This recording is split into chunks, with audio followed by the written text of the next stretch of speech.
They mocked a single dad's burned Jeep. Until a 4-star general stepped out and stopped everything. The morning was cool and quiet, the kind of September morning that smells like fresh air and the start of something new. Marcus Cole drove with both hands on the wheel, the way he always did, steady and careful. The radio was off. The only sound inside the old Jeep was the low hum of the engine and the soft breathing of his 6-year-old son, Damon, asleep in the back seat with his chin resting on his chest. Marcus glanced in the rearview mirror and looked at his boy for a moment. Damon's small mouth was slightly open. His hands were folded in his lap the way a much older person's might be. Marcus looked back at the road and kept driving. He had one thing to do today. Buy school shoes. Damon had outgrown his last pair 3 weeks ago, and Marcus had been putting it off, not because he did not care, but because money at the end of the month always became a careful conversation with himself. He had checked his wallet that morning. There was enough. Barely, but enough. Marcus was 38 years old. He had served in the United States Army for 9 years, working as a vehicle mechanic in the 15th Maintenance Battalion out of Fort Bliss. He had fixed engines in places where the heat rose off the ground in waves and the dust got into everything. He had come home 5 years ago, after his wife, Clara, passed away from an illness that moved faster than any doctor expected. He came home to 2 children, Lily, who was 9 now, and Damon, and he stayed home for them. He found work at a commercial garage in town. He worked long hours. He did not complain. The Jeep was a 2003 Cherokee. He had bought it used for $3,200 3 years ago. 2 summers back, a fuel line fault caused a small fire in the driveway. He caught it early. The engine was fine. But the passenger door and part of the hood had taken the heat badly. The paint there was bubbled and darkened, with a faint scorch mark that ran along the lower edge of the door like a scar. He had repaired the fuel line himself, in his own driveway, at night, after the children were asleep. He had never had the money to fix the paint. The Jeep still ran well. That was what mattered to him. He pulled into the parking lot of a large shopping center just after 9 in the morning. It was the kind of place with wide clean lanes and big bright store windows. Families walked across the lot with full bags and coffee cups. Newer cars filled most of the spaces, shiny trucks, smooth SUVs, vehicles that looked like they had never seen a hard day. Marcus found a space near the middle of the lot and pulled in carefully, making sure he was between the lines. He cut the engine. He sat for a moment, listening to the quiet. Then he turned and reached back to gently wake Damon. That was when the truck pulled up beside him. It was a brand new pickup, dark silver, with clean tires and windows so clear they looked like they had never been touched by rain. 3 men got out. They were all around the same age as Marcus, maybe a little older, dressed well, the kind of weekend clothing that costs more than it looks like it does. They were laughing about something as they stepped out. They were loud in the easy way that people are loud when they have never had a reason to be quiet. The first man saw the Jeep right away. He did not say anything at first. He just looked at it. Then he said something to the men beside him, and both of them laughed. The third man walked around the front of their truck and looked at the scorched hood of the Jeep. He made a face. He said something about how a vehicle like that was a fire risk just sitting in a parking lot. The first man pulled out his phone and held it up toward the Jeep. Marcus had already opened his door. He stepped out slowly. He was not a tall man, but he carried himself the way men do when they have spent years in places where being calm under pressure is not a personality trait but a skill. He stood beside his Jeep and looked at the 3 men. He did not raise his voice. He did not say anything at all. He just looked. The man with the phone lowered it slightly. Then he raised it again. He said, loud enough to carry across the lane between them, "Nice ride, buddy." He pressed the button. The camera clicked. Inside the Jeep, Damon had woken up. He was sitting up straight in the back seat, watching through the window. He had heard the men's voices. He looked at his father standing outside, and then at the men, and then back at his father. He did not know exactly what was happening, but he understood the shape of it. Marcus looked at his son through the window for 1 second. Just 1 second. Then he looked back at the men. He said, quietly and clearly, "I would appreciate it if you did not photograph my vehicle." The man with the phone smiled. He said, "It's a public parking lot." The other two thought this was very funny. Marcus said nothing more. He put his hand on the rear door handle, ready to get Damon out of the car. He had decided, without making a production of it, that these men were not worth the energy they were asking for. He had made peace with this kind of moment before. It was not the first time someone had looked at his Jeep and decided it said something about who he was. It would probably not be the last. He never got the chance to open the door. A dark SUV had been sitting near the entrance of the lot for several minutes. It was one of those vehicles that is easy to ignore, solid black, no markings, government plates. The kind of car that blends into the background of a busy morning without asking for attention. Now it moved. It rolled slowly down the lane and stopped just behind the group of men. The engine went quiet. A man in a dark jacket got out of the front. He stood beside the vehicle and looked around the lot with the unhurried, watchful look of someone whose job is to notice things. Then the rear passenger door opened. The man who stepped out was in his late 60s. He wore plain khaki trousers and a simple collared shirt. His reading glasses were folded in his breast pocket. His hair was white and cut short. He was not wearing a uniform. There were no pins, no medals, nothing to mark him as anything other than an older man spending a Saturday morning at a shopping center. But something about the way he moved made the air in the parking lot feel different. He had a kind of stillness in his walk, a confidence that was not loud or performed, the kind that comes only from a lifetime of being the person other people look to when everything around them is falling apart. His name was General Raymond Earl Briggs. He had served 36 years in the United States Army. He held 4 stars. He had received the Distinguished Service Medal twice. He had commanded thousands of soldiers in some of the most difficult operations in recent American military history. He was retired now, but retirement had not taken any of that from him. He had been sitting in the back of the SUV, listening to his aide manage his schedule by phone, when he noticed what was happening in the parking lot. He had seen the old Jeep first, more specifically, he had seen the nearly peeled-off Army Strong sticker on the back bumper. He had seen the scorched door. He had seen the men standing beside it, calm and straight, while 3 other men laughed. He had watched for a moment. He had understood what he was looking at. And then he had made a decision. He walked directly toward the 3 men. His aide followed a few steps behind, quietly. The men with the phone noticed the general coming and turned slightly, unsure of what was happening. The general did not stop. He walked up to the group and stood there, and something about his presence, about the way he occupied space, made all 3 men go quiet without him saying a single word. Then he spoke. His voice was low and even, the kind of voice that does not need volume to be heard.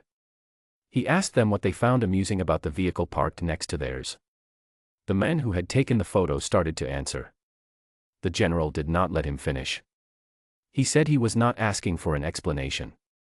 He was making an observation.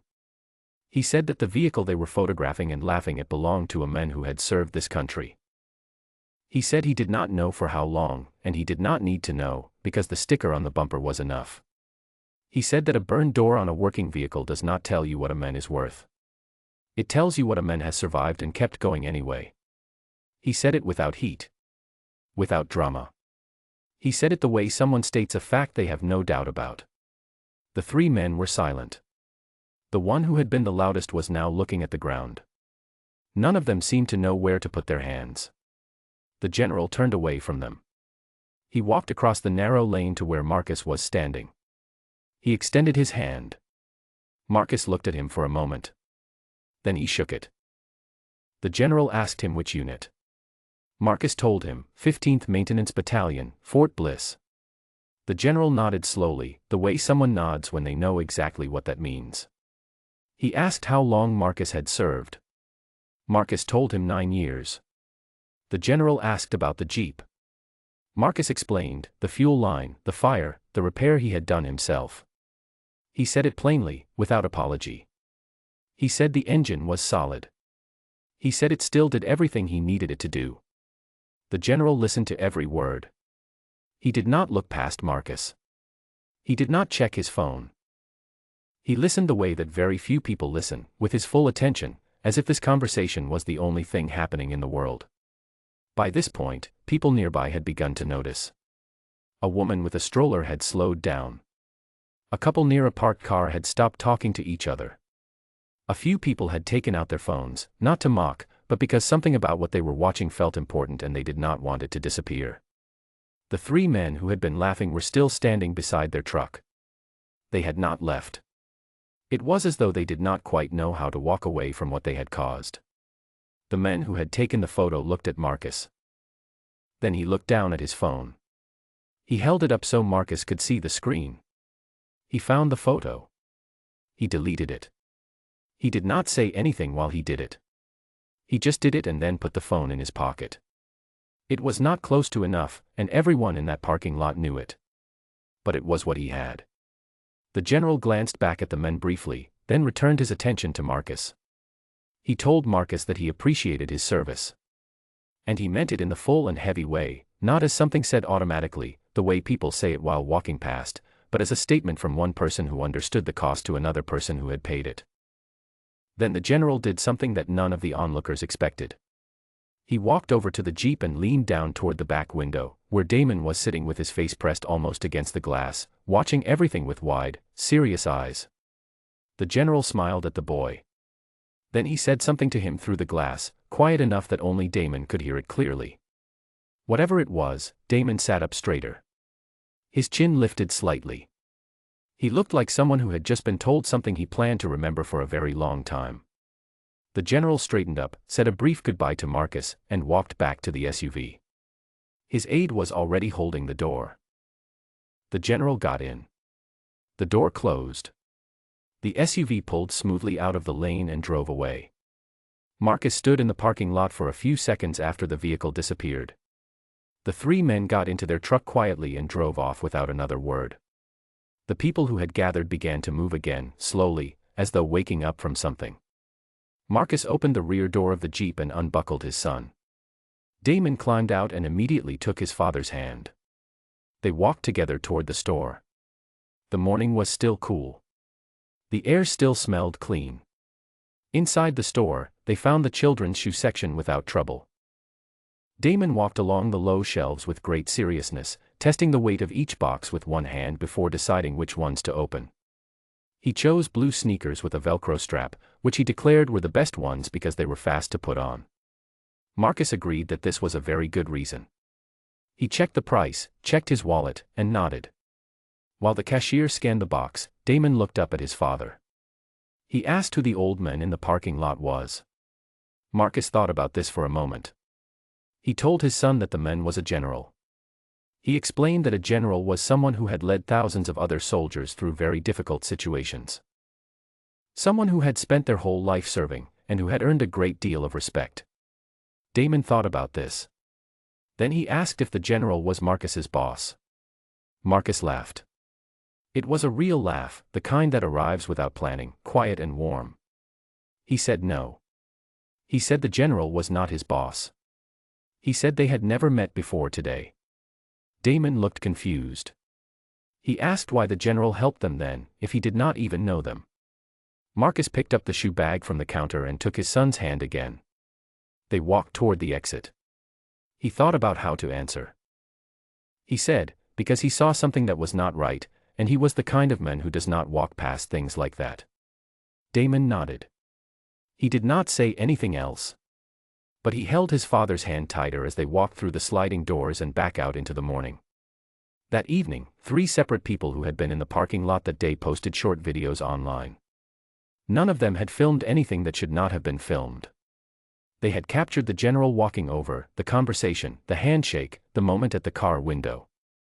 They had filmed Marcus's face, not in a moment of anger or pain, but in a moment of quiet dignity. The kind of face that does not ask for anything from anyone. By midnight, the videos had been shared thousands of times. Veterans groups passed them around.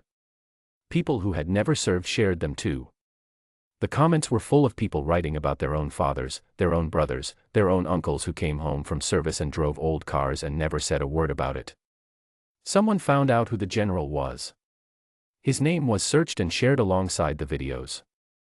People read about his service and his medals and his career, and then they watched the clip again, this old decorated man in plain clothes, bending down to say something to a little boy through a car window, and something about the combination of those two things, the greatness and the gentleness together, made people feel something they did not have an easy word for.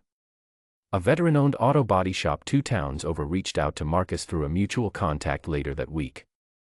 The owner, who had done 2 tours in the Marines, said he wanted to repaint the Jeep. No charge. He said it would take a few days and they would make it look exactly as it should. Marcus thanked him. He took 3 days to think about it. Then he called back and said yes, with one condition. He asked them to leave the passenger door exactly as it was. The scorched paint, the bubble in the metal, all of it. Leave that door alone. The shop owner was quiet for a moment. Then he said he understood completely. When the Jeep came back, the hood was clean and the rest of the body was smooth and freshly painted. But the passenger door was exactly the same as it had always been. Lily saw it when Marcus pulled into the driveway. She walked around the Jeep slowly, looking at the new paint, and then she stopped at the passenger door. She looked at the dark mark on the metal. She looked at her father. She asked why that part was still like that. Marcus told her it was a battle scar. Lily looked at it for another moment. Then she nodded, as though this made perfect sense, which to her, it did. Damon came out of the house a few seconds later, still wearing his new blue shoes. He ran to the Jeep and looked at the passenger door and said the same thing his father had said, in a voice that sounded like he was telling someone something important. Battle scar. Marcus stood in the driveway and watched his children look at the old Jeep, and he felt something settle quietly inside him. Not pride exactly, though there was some of that. Not relief, though there was some of that too. It was closer to the feeling of knowing that the things worth carrying are the ones you choose to carry, and that the marks left by hard years are not signs of failure. They are proof that you showed up. That you kept going. That you were there. And sometimes, on an ordinary Saturday morning in a parking lot, someone who has spent their whole life understanding that truth will step out of a car and remind the world of it. Not with a speech. Not with a performance. Just with a handshake, and a few quiet words to a small boy through a car window. That is enough. That has always been enough.